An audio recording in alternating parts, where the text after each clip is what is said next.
Bonjour YouTube, bienvenue sur cette petite vidéo des actus Yu-Gi. On va parler des actus TCG. Pas mal de cartes à voir qui ont été révélées du coup depuis le 1er janvier, on va parler que de ça bien sûr, pas de tout ce qui s'est passé durant le mois de décembre, ça je vous laisse aller voir d'autres chaînes à ce niveau là. Et on va commencer tout de suite avec une première carte, Regina Nautelfic. Regina Nautelfic, qu'est-ce que c'est? C'est un monstre vent magicien de niveau 6 qui a 2000 d'attaque et 1800 de défense, elle a un effet rapide.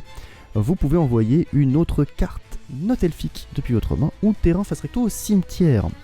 Invoquez-la spécialement depuis votre main. Si cette carte est invoquée normalement ou spécialement, ce qui est bien évidemment le cas dans la zone monstre main centrale, ce qui ne sera pas bien évidemment toujours le cas, vous pouvez invoquer spécialement un monstre Nautelfic depuis votre deck. Si cette carte est envoyée au cimetière comme matériel synchro, vous pouvez ajouter à cette carte à votre main plutôt. Et on ne peut utiliser chaque effet qu'une seule fois par tour. Alors, de mémoire, je dis bien de mémoire parce que ça fait longtemps que j'ai pas vu de cartes Nautelfic, il me semble qu'elles ont tout un effet particulier si on les invoque dans la zone monstre main centrale. Il y a une carte qui représente une table qui nous permet de bouger les cartes. C'est pas Serquette que je vous afficherai à l'écran parce que j'ai complètement oublié, hein, je m'en excuse. Sera joué avec Nautelfic. Ça me paraît logique. Makibel, qui d'ailleurs ressemble beaucoup à la fusion là, hein, à Justine, je crois, ou Josette, on l'avait appelé comme ça. Lumière illusion de niveau 6, 1850 d'attaque, 1850 de défense. Si cette carte combat un monstre, aucun de ces deux monstres ne peut être détruit au combat. Vous ne pouvez utiliser chacun des effets suivants de Ekama Makibel qu'une seule fois par tour. Vous pouvez révéler cette carte dans votre main, invoquer par fusion un monstre fusion Ekama depuis votre extra deck en utilisant des monstres depuis la main ou le terrain. Cette carte dans la main incluse évidemment. Et si un ou plusieurs monstres fusion illusion sont envoyés à votre cimetière, tant que cette carte est dans votre cimetière, on peut l'ajouter à la main. Ce n'est pas la seule carte Ekama. Il y a également une fusion et une piège. On va d'abord parler de la fusion, qui est quand même assez jolie. Dandalos, Ténèbre illusion de niveau 7, 2900 d'attaque, 3000 de défense, il faut 2 monstres Ekama pour l'invoquer. Vous pouvez cibler un monstre contrôlé par votre adversaire, prenez-en le contrôle. Ça déjà c'est bien, c'est très bien. Vous ne pouvez utiliser cet effet qu'une seule fois par tour. Vos monstres fusion Ekama et vos monstres dont le propriétaire et votre adversaire peuvent attaquer directement. Ça c'est très cool. Évidemment, comme toutes les illusions, ou en tout cas la grande partie des illusions, si cette carte combat un monstre, aucun des deux monstres ne peut être détruit par ce combat. Il est vrai que ce n'est pas un effet rapide. Il est quand même un peu pénible. J'avoue que le fait que ce soit pas un effet rapide, c'est un peu chiant. Est-ce que la piège va faire en sorte que ça soit mieux? Bayata l'Ekama, la piège continue, donc vous pouvez sacrifier un monstre que vous contrôlez qui est un monstre Ekama ou un monstre dont le propriétaire est votre adversaire, ce qui est quand même pas mal. Prenez le contrôle d'un monstre contrôlé par votre adversaire, ce qui est encore mieux d'ailleurs. Pourquoi? Parce que la fusion permet de cibler un monstre. La piège permet de prendre un monstre. C'est deux choses différentes et c'est beaucoup plus puissant, donc c'est quand même très cool. Une fois par tour, durant la end phase, envoyez une carte que vous contrôlez au cimetière. En soi, je comprends ce qu'ils ont voulu faire. Ça combotte très bien avec la comment ça s'appelle, avec la fusion, qui nous permet de cibler un monstre. Voilà. Et comme je vous ai dit, hein, il y en a plein de monstres qui ne sont pas ciblables. Ça, si tu t'en fous, tu peux la prendre. Tu peux l'envoyer elle-même, oui, ça c'est sûr. C'est ça. Après, est-ce que c'est quand même pas intéressant de pouvoir prendre le contrôle d'un monstre un peu n'importe quand? Pour moi, il y a un petit truc sympa à faire. Est-ce que c'est utilisable durant le tour de l'adversaire? Est-ce que ce serait pas intéressant de la garder durant le tour de l'adversaire? Là, je donne vraiment mon point de vue extérieur sur cette carte qui, selon moi, est pas déconnante. Je dirais même qu'elle est très bien avec la fusion. Si t'as pas la fusion, ça sert à rien de la jouer, selon moi. Mais voilà quoi. Mais voilà, ça me paraît pas déconnant. Autre carte, messieurs dames, Doom Z13 surpassé, qui est donc la nouvelle carte Doom Z. Graflario, un monstre machine X6 de rang 5 qui a 2400 d'attaque et 1500 de défense. Il faut 3 monstres de niveau 5 pour l'invoquer, mais je pense que comme tous les Doom Z, tu peux l'invoquer sur n'importe quel monstre Doom Z. Une fois par tour, vous pouvez aussi invoquer par X6 Doom Z13 surpassé Graflario en utilisant un monstre X6 Doom Z que vous contrôlez. Transférer les matériels, et ça c'est une phrase qui est hyper intéressante et que j'adore. Vous pouvez détacher un matériel de cette carte, ajouter une magie piège Doom Z depuis le deck à la main, puis vous pouvez détruire une carte sur le terrain. Ça c'est bien, ça tuto et ça détruit. Ça j'aime bien. Si cette carte est détruite par un effet de carte, vous pouvez invoquer spécialement un monstre non Xyz, Doomsday depuis le deck ou le cimetière. Mais ça me paraît pas mal, hein. Vu que ça peut chercher une magie piège, je crois qu'on a une magie piège. Activation Doomsday. Adrastea. Magie d'équipement. J'aime bien les magies d'équipement. Une fois par la première fois que le monstre équipé va être détruit au combat, chaque tour il n'est pas détruit. Vous ne pouvez utiliser chacun des effets suivants de Adrastea qu'une seule fois par tour. Durant votre main phase, vous pouvez détruire le monstre équipé. Pourquoi pas. Si vous le faites, invoquez spécialement un autre monstre Doomsday depuis la main, le cimetière ou le bannissement en position de défense. Si cette carte est dans votre cimetière, vous pouvez cibler un monstre face recto que vous contrôlez, équipez-lui cette carte, puis recevez des dommages égaux à son niveau rang x 100. Je sais pas. Moi c'est surtout la mécanique que je ne comprends pas. Il faut péter ces cartes. Alors de mémoire, les cartes Doomsday ont des effets quand ils sont détruits. On l'a vu tout à l'heure avec les Xyz, hein. Mais en vrai, je vais vous dire, je vais être totalement honnête, j'en sais rien. Je sais pas du tout, mais alors du tout ce qu'ils veulent faire. C'est un choc d'invocation, c'est une carte totalement aléatoire.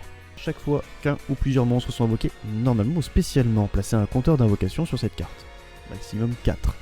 Si le quatrième compteur d'invocation est placé sur cette carte, retirez tous les compteurs d'invocation de cette carte. Si vous le faites, envoyez tous les monstres sur le terrain, dans le cimetière, plus rapide que Nibiru. Nibiru, ça marche très bien quand t'es T1, enfin quand ton adversaire est T1. Et du coup, tu attends le 5ème. On a pas mal de combos qui tournent autour de Nibiru, qui disent ok, à partir de la 4ème invocation, on a quelque chose qui va nous permettre de counter. Là, on a un truc qui permet d'empêcher la 4ème invocation, enfin... Donc c'est quand même plutôt cool. T'arrives à la 4ème, fait, ça dégage. Je pense que ça peut vraiment être assez intéressant. D'ailleurs, c'est pas à peu près les mêmes artworks que Limiteur d'invocation. C'est pour ça qu'ils ont créé cette carte et qu'ils ont limité Limiteur d'invocation. Par contre, là, on va parler d'une carte qui va nous casser la tête. Une fois sur deux. Une sur deux, pardon. Alors, cette carte, c'est le genre de carte que j'adore parce que c'est complètement un gameplay débile. C'est une magie normale pour commencer. Révélez un monstre et 2 pièges depuis le deck. Votre adversaire en prend un au hasard. Vous regardez le reste et bannissez un piège. Puis votre adversaire choisit un de ces effets pour vous à appliquer. Soit il montre la carte qu'il a choisie, et si c'est un monstre, vous l'ajoutez à votre main, ou vous l'invoquez spécialement. Sinon, vous la bannissez et mélangez la carte restante dans le deck. Ou alors, montrez la carte qui n'a pas été bannie, ni prise au passage. Si c'est un monstre, ajoutez-le à votre main, sinon bannissez-la et mélangez la carte restante dans le deck. C'est vraiment très con comme carte. Mais j'adore ce genre de cartes qui sont totalement différentes de tout ce qu'on connaît. On va parler d'Impasto Armage Recapture. Pourquoi ? Parce que le Lord Armage va encore s'étendre avec un nouvel archétype, on va en parler bien évidemment. Si vous contrôlez un monstre Armage, vous pouvez activer cette carte le tour où elle était posée, ce qui est quand même déjà très cool. Lorsque votre adversaire active un effet de monstre, bannissez un monstre fusion que vous contrôlez jusqu'à la end phase, et si vous le faites, annulez l'activation. Si vous faites ça, pétez la carte. Puis, encore un autre truc, si vous avez minimum 3 types de monstres différents sur votre terrain, vous pouvez renvoyer toutes les magies et toutes les pièges contrôlés par l'adversaire à la main. Très très puissant. Très très très puissant. Mais, encore faut-il avoir 3 monstres de 3 types différents. Enfin, 3 types différents sur le terrain plutôt. Et un monstre fusion sur le terrain. C'est quelque chose qui est faisable, je pense. Peut-être facilement avec Armage. J'avoue que je sais pas. Mais la condition, elle est rude, hein. Oui, c'est pour ça que pour l'instant j'en dis pas beaucoup, Sly.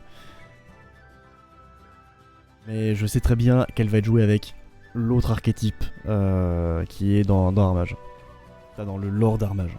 Là, nous avons une carte où moi-même je ne vois strictement rien. Je suis totalement honnête, je ne vois rien. Donc je vais ne pas lire sur le retour, parce que le retour on voit bien qu'il est compliqué à lire. Voilà, les cartes pendules. Je crois que c'est la carte pendule, j'ai vu ce truc là passer, hein, c'est la carte pendule qui a le plus de caractères. Au moins au Japon quoi. Donc lui s'appelle Videlium, le mécène du pouvoir de l'extermination du chaos. Toujours plus long le nom.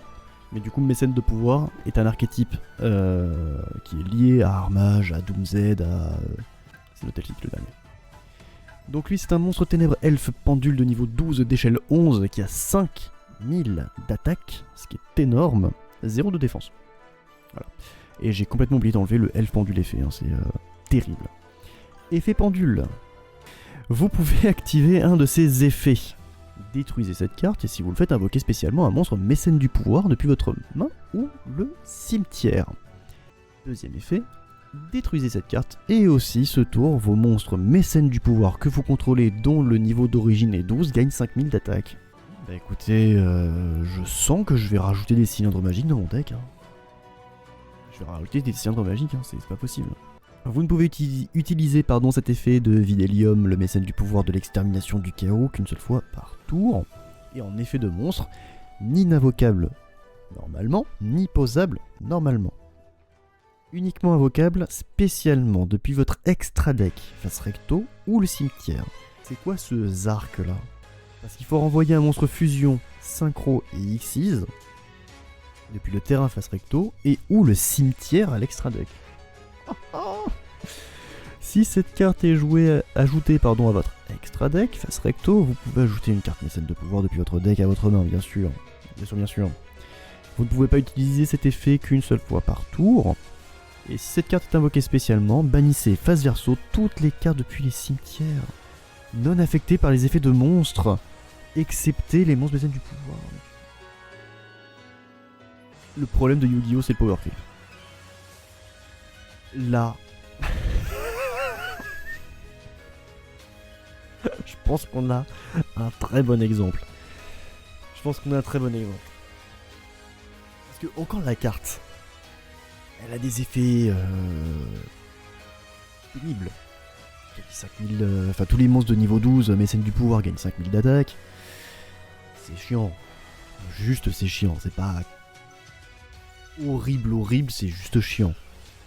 Invoquer spécialement un monstre mécène du pouvoir depuis la main au cimetière, c'est chiant, bien évidemment. Non affecté par les effets de monstres, bannissez face verso toutes les cartes depuis tous les cimetières, ça va quand même. On va se calmer 2 minutes. C'est juste trop. Y a rien d'autre à dire que c'est trop. Konami, faut se calmer. Je vous ai dit qu'il y avait d'autres cartes. On va voir celle-ci, qui est donc celle qui est liée à Armage. Que cette carte est toujours traitée comme une carte Armage. Donc, mécène du pouvoir, bête de l'ombre, c'est le petit Piaf. Le petit Piaf qui s'appelle. Je crois qu'il s'appelle mécène. Il s'appelle mécène du pouvoir celui-là? Ouais, c'est ça, il s'appelle mécène du pouvoir Armage. Mais attends, mais il y a aussi mécène du pouvoir Doomsday aussi. Ouh, je commence à comprendre des choses. Commence à comprendre des choses qui m'intéressent grandement là.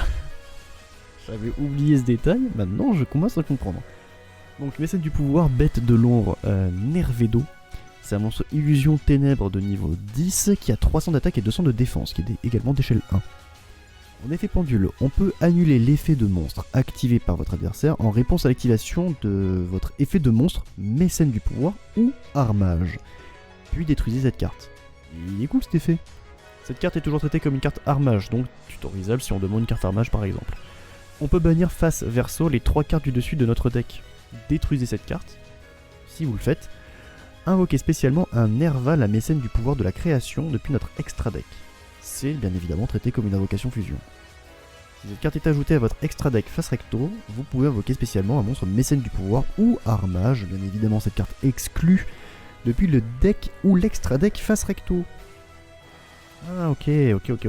Ça c'est pas mal hein. En vrai, l'effet je trouve très bon. C'est très cool. Là, la carte est bien. La carte est très bien. Est-ce que Konami commence à comprendre comment on fait des decks pendules? Alors, mécène du pouvoir, machine de l'ombre, Zegredo, ténèbres machine pendule de niveau 10, qui a 300 d'attaque et 200 de défense. C'est un monstre d'échelle 1. En effet pendule, durant votre main phase, vous pouvez détruire cette carte ainsi qu'un monstre mécène du pouvoir ou Doomsday dans votre main ou terrain face recto. Donc ça respecte quand même bien le délire de Doomsday. C'est cool. Puis vous pouvez détruire une carte sur le terrain. Tu peux détruire du coup l'une de tes Doomsday. Ce qui est pas mal aussi. On peut utiliser cet effet qu'une seule fois par tour, évidemment. Vous l'aurez compris, cette carte est toujours traitée comme une carte Doomsday. On peut bannir face verso les 3 cartes du dessus de notre deck. Ok. Détruisez cette carte et si vous le faites, invoquez spécialement un Jupiter, le mécène du pouvoir de la destruction. Ah. Et puis l'extra deck. C'est traité comme une invocation existe, puis vous pouvez attacher une carte depuis votre main. Ok. Ah, je comprends. Là, je comprends ce qu'ils ont voulu faire et c'est vraiment cool. Si cette carte est ajoutée à votre extra deck face recto, ce qui sera forcément le cas, ajoutez une magie piège, mécène du pouvoir ou Doomsday depuis le deck à la main. En vrai, j'apprécie grandement ce qu'ils ont fait. C'est qu'ils ont, entre guillemets, créé un archétype qui est mécène du pouvoir de l'ombre. Et entre guillemets parce que c'est compliqué, c'est plutôt un pont entre les divers archétypes du lore de Darmage et de Médius. Mais chaque carte pendule respecte très bien, en tout cas pour l'instant, le délire de leur propre deck. Mécène du pouvoir, esprit de l'ombre, Junor d'eau, ténèbres démon pendule, niveau 10, 300 d'attaque, 200 de défense, échelle 1. Si un ou plusieurs monstres mécènes du pouvoir et ou de Telfic sont invoqués spécialement sur votre terrain, tant que cette carte est dans la zone pendule, on peut détruire cette carte et si on le fait, piocher 2 cartes puis défausser 1. Ok, d'accord. On ne peut utiliser cet effet de mécène du pouvoir de l'ombre Junor d'eau qu'une fois par tour. En vrai, c'est de la pioche. Cette carte est toujours traitée comme une carte not elfique. Vous pouvez bannir face verso les 3 cartes du dessus de votre deck, détruisez cette carte et si vous faites invoquer spécialement un Junora, le mécène du pouvoir de la syntonisation depuis votre extra deck. Ceci est traité comme une invocation synchro bien sûr. Si cette carte est ajoutée à votre extra deck face recto, vous pouvez ajouter une carte mécène du pouvoir not elfique, celle-ci exclue bien sûr, depuis votre extra deck face recto ou cimetière à votre main. Ah ouais, j'aime bien. Là ils ont réussi à faire 3 decks différents qui peuvent fonctionner ensemble. Et ça c'est quand même balèze. Portail du mécène du pouvoir déchaîné, Terminus. Magie normale. Envoyez un monstre mécène du pouvoir depuis le deck ou l'extra deck au cimetière. Puis vous pouvez ajouter un monstre ténèbres elfe depuis votre deck à votre main. Aussi, vous ne pouvez déclarer d'attaque. Le reste de ce tour. Sauf avec des monstres mécènes du pouvoir. Ok, ça me paraît logique à ce niveau-là. Au début de la damage step, si votre monstre mécène du pouvoir combat un monstre de l'adversaire, vous pouvez bannir cette carte depuis votre cimetière. Bannissez face verso le monstre de l'adversaire. C'est chiant, mais c'est cool. C'est une carte très bien. Elle est très bien la carte. Elle est très bien. Donc, Elfe Ténèbres, c'est le gros monsieur. Hein. Celui qui a 5000 d'attaque là. Médius c'est Elfe Ténèbres. Je savais pas que Médius était Elfe Ténèbres. Mais voilà, l'idée c'est pour aller chercher Médius. Je pense qu'elle est relativement équilibrée. La dernière carte qui tourne autour de Médius et compagnie, c'est le Royaume du mécène de pouvoir nul.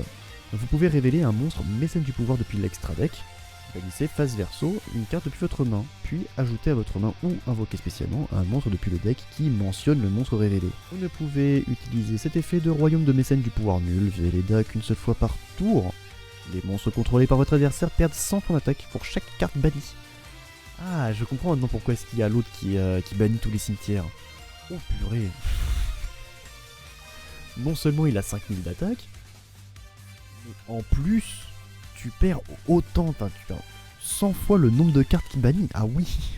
Votre adversaire ne peut pas activer d'effet de carte dans le cimetière tant que vous contrôlez Nerva, Jupiter et Junora. Compliqué de ramener les 3, c'est ce que j'étais en train de me dire. J'étais en train de me dire, mais les 3 là, parce que c'est pas les pendules, c'est les originaux, entre guillemets. Ça me paraît assez complexe de ramener les 3. Quoique avec les pendules, ça se fait relativement vite. Mais en fait, c'est très simple. Si t'arrives à en invoquer un, c'est réglé. Parce qu'ils ont tous cet effet, de mémoire. Hein. Je les ai lus il y a 30 secondes, mais j'ai déjà oublié. Invoquer spécialement donc comment ça s'appelle la carte qui leur correspond. Hein. Si t'as l'armage, tu invoques la fusion armage, t'as le Notelfic, tu invoques la synchro Notelfic et compagnie. Et si la carte a été envoyée dans l'extra deck, tu peux tutoriser ou invoquer spécialement, je sais plus, Cette carte est ajoutée à votre extra deck face recto, vous pouvez invoquer spécialement un monstre mécène du pouvoir ou armage. Donc en somme, tu peux l'invoquer directement spécialement pour ensuite le péter, tu renvoies l'extra deck, tu l'invoques spécialement. Donc si t'as un invoque un seul, tu as les 3.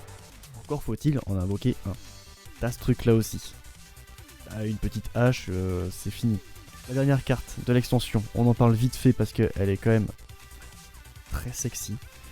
C'est Fidrolis Harmonia, un ténèbre dragon synthoniseur de niveau 7 qui a 2500 d'attaque et 2000 de défense. Lorsque votre adversaire active un effet de monstre sur le terrain, en effet rapide, on peut révéler cette carte dans la main. Et maximum 5 monstres synchro dans l'extra deck. Ok. What the fuck. Appliquez ces effets dans l'ordre selon le nombre total révélé. Aussi, vous ne pouvez pas activer des effets de monstres invoqués spécialement depuis l'extra deck, excepté des monstres synchro, jusqu'à la fin de votre prochain tour. Si on a révélé 2 monstres synchro, on peut invoquer spécialement Fidrolis. Si il y en a au moins 4, on peut envoyer des monstres, un des monstres synchro révélés au cimetière. Et je galère à lire. Et si on en révèle 6, on peut détruire un monstre contrôlé par l'adversaire. Là, c'est pas de 2 à 3. Hein. Parce que si t'en révèles 6, tu peux tout faire. Voilà, c'est les 5 monstres synchro dans l'extra deck plus Fidrolis, ce qui te donne au total 6. Nouvelle hand trap, ouais. Clairement. Une hand trap que tu vas pas nécessairement t'attendre. La carte, je trouve quand même super intéressante.